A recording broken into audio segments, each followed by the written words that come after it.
Hi guys, welcome back to a new episode of Wake&Tech. Today in this video, I'm going to show you how you can download your Goodbudget application on your Android device. Keep watching the video till the end.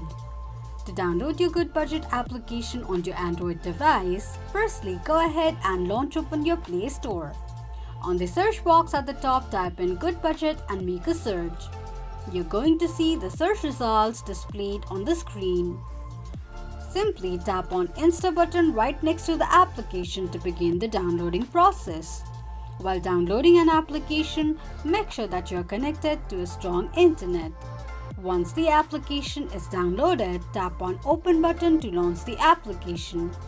Open the application and that is how you will be able to download your Goodbudget application on your Android device quickly and easily just in few steps.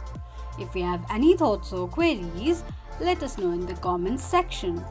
Don't forget to subscribe to our channel. Also press the notification bell icon so that YouTube will notify you whenever we post a new video. I hope this video was helpful to you. Thank you so much for watching.